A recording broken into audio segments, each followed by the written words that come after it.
Okay, so I did a video on this yesterday, but it was very dark because it was 10 o'clock at night, and I said in the video I'd do a proper in-depth video. So this is what I'm going to do today, this morning, because I'm going out later, so I won't be able to film it, and by the time I get back it'll be dark. So yeah, I just want to show it off in depth, in detail, because the other video was very basic. So starting off, there's a 6-lane fiddle yard. You can pull the handle and it slides, which is really cool. And there's a drawer here. How do you open that?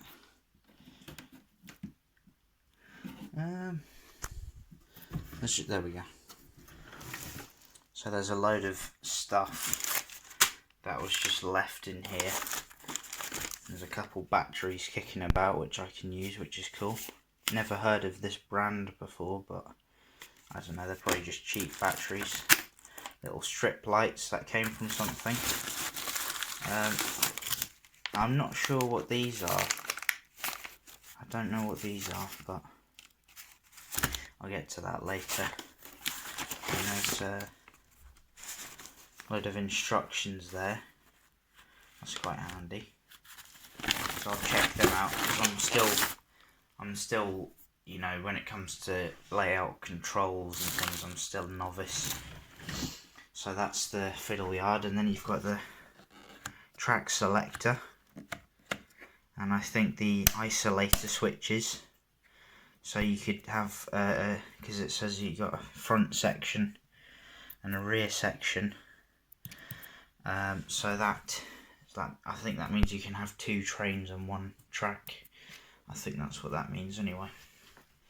So coming over to the first bit of detail, the fiddle yard ends there. You can see the track. So you've got a little bit of detailed track on the fiddle yard, but you know, most of the details on the scenic boards, obviously. Really nice little bridge. I think it's plastic. It could be what would you call it? The cast plaster cast. That's the one. It could be plaster, but I'm not too sure. It does feel plastic. Nice gravel. Focus a bit more. Nice gravel road surface, going all the way down to the station and the platform. There's some scenic sort of field type thing with some sheep in it and some trees, as well as a nice little metal fence. It's a bit bent, but that sort of gives it character because railway fences, especially in the 30s and 40s, always seem to be bent. So you've got a fence here as well going down, which is really cool. And I believe this is scratch built track.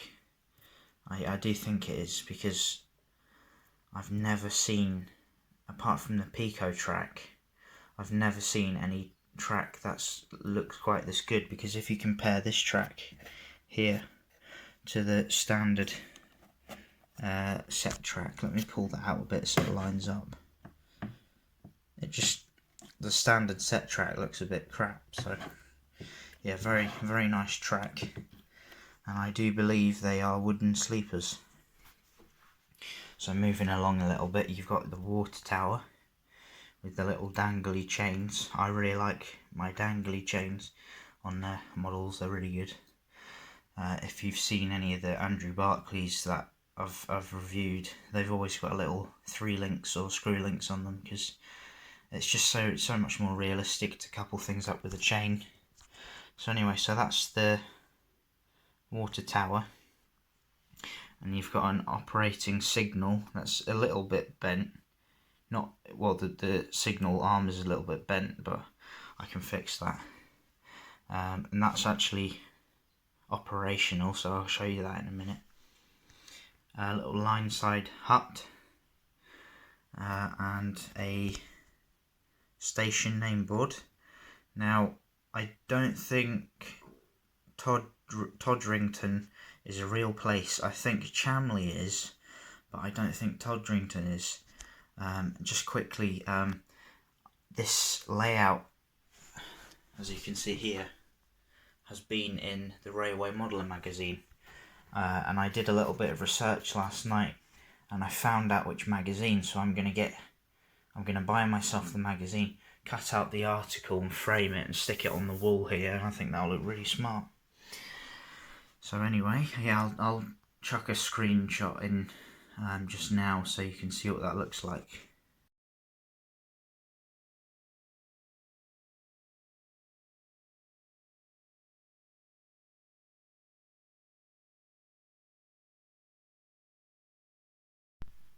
So as you can see, it has been in the Railway Modeller magazine, which is really cool. So moving along a bit further, we have a bike shed, which I think is a Wills kit, which looks really good. And this station building is a plastic kit that I believe dates back to the 1970s, but it's a really well painted and detailed kit. So my favourite thing is definitely this sign. It says the new timetables may be purchased at the booking office, and it's given like a written in chalk effect, which is really cool. So the fence carries on. I'm noticing that there's a couple wires missing, but I can fix that. So yeah, this is the start of the loop, which again I will show you in action in a minute. Nice bit of shrubbery here by the station side, and we have another station name board. I think it's Todrington. I think that's how you say it. I don't know. I showed the when I brought the layout in with my sister and my brother-in-law yesterday. She was really impressed with the opening door on the telephone box. It is pretty cool. I won't close it all the way because I'll probably never be able to open it again. But forgot to mention the lights. Now I haven't figured out how they work yet. We had to take some wires apart to get up the stairs at the club, so they might not be wired in, but I'll get to that later on. So yeah, you've got the station car park, and knowing me, I'll probably have to stick a DeLorean or a Ford Capri in it, because I do like my DeLoreans. So yeah, really nice track, really nice junctions and points and things. So moving up a bit further, there's a little yard, which I think that building is also a 1970s kit. And then we move up a bit further, and there's a nice little signal box with a guy hanging out of it. What should we call him? We'll call him Derek. That's Derek. Really nice. I think it should have a name across there. I don't know if it did originally. I'll have to look at the magazine that this was in once I get it, but it's not too much of an issue. And then there's a coal ramp to fill up the engines with coal. And some coal. Are they coal stages? Something like that. Coal bunker, whatever you want to call them. But it's double track along here, because you got the loop at the station, and that comes along, and then it ends. And then there's some sort of head shunt here with some rather modern looking buffers, which I'm a bit surprised about. And this engine shed, let me just sit down, I think this dates to 1985. I'll have to read the magazine again. Now, I know the station kit's definitely a 70s one, but you said something about 82 to 88 or something this was from. I'll have to, well, you'll probably see in the screenshot. When I show you the screenshot, if you pause the video, it would have been handy if I said this before, but if you pause the video and want to have a read, feel free. And then there's a static boiler, which probably is one of my favourite things about this layout. And it looks to be out of a Ginty. If I just zoom in on the front, it looks very LMS-esque. So it's, yeah, as most of you know, I'm an LMS and LNER modeler, so yeah, I do like that. And then you've got the engine shed with a little platform in there, so I suppose it's a good shed as well as an engine shed. That'll look great with a nice little Andrew Barkley or something poking out of it. And the cool thing was I got this free wagon with it. The wheels are a bit stiff, but I might be moving this on to my mate because he's more of a Great Western modeler than me.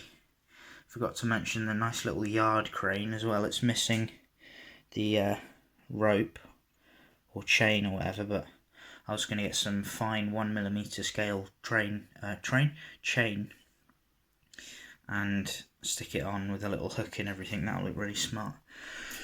So that's the main layout. So let me show you the control board. It's supposed to be up here, but like I said in the other video, I've still got to sort this leg out. So it's on the floor at the moment. So if I turn it on, you'll see the lights come on. So there is a soundboard, which I haven't got working yet, but this is the remote for it. There is a Gauge Master controller, which I am quite happy about because I do like the Gauge Master controllers. And this board, it is loose because they unscrewed it to try and transport it, but it's quite good because it gives me an opportunity to show you the extremely complex wiring that I won't be messing with. Looks like that's the speaker as well. So I need to wire things back up a little bit. As you can see, this wire's been detached, I think, from this. But that's easy enough. You just stick a screwdriver in there. And so anyway, so if I put the board back, so you've got the section isolating switches, I believe they are, and the points and the signal at the far end of the station. So if I flip that, don't know if you heard that, but I'll give you a demonstration anyway. So what I'll do some editing magic, and I'll go over there and film it while it's happening. So bear with me for 1 second. That wasn't very good. Right, hang on a minute. If I do that again, there you go.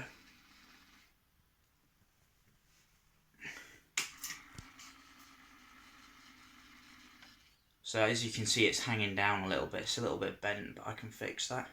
So that's the only signal on the layout as far as I can see. So it's handy to just have one signal, to be honest, because it's less faff. So let's have a little look at the points. So you can see there's little green LEDs indicating which track is set. So if I flip this switch, you'll see that the light changes, and I will show you that in person.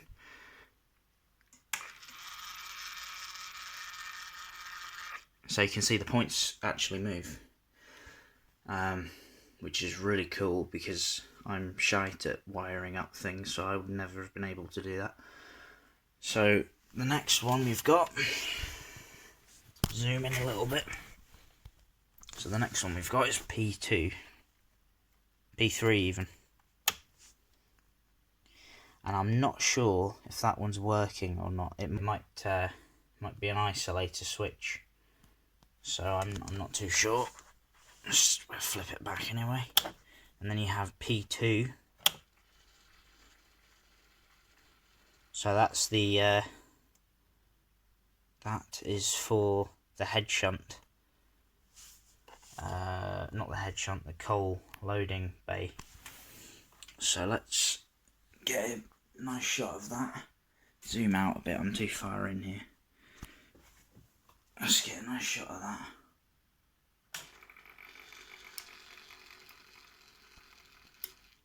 best shot. I think you can just about see that. And then P1, which is the loop. That one doesn't seem to be working either. So there's a little bit of work that needs done to it, but for the majority it's okay. Now this switch up here, zoom in a little bit, is for lighting. And there's a 9-volt battery for that. But I tested the lighting out yesterday and I couldn't seem to get it working, so I'm going to have to get my friend to come and look at that for me. And then the sound, no, sorry, the 9-volt battery's for the sound, not the lighting. But again, with the sound, I'm not too sure about that because I tried it and it didn't work. So, excuse me. So I you know, there's a little bit of work that needs done to it, but for the majority, it's a very, very nice layout. And I don't know if you heard, well, you probably did in my previous video, that I got this layout completely free. So I didn't have to pay a thing for it because it was donated to me. It was donated to my club, so they donated it to me because they needed the space, I assume. So yeah, really, really nice layout. Really nice.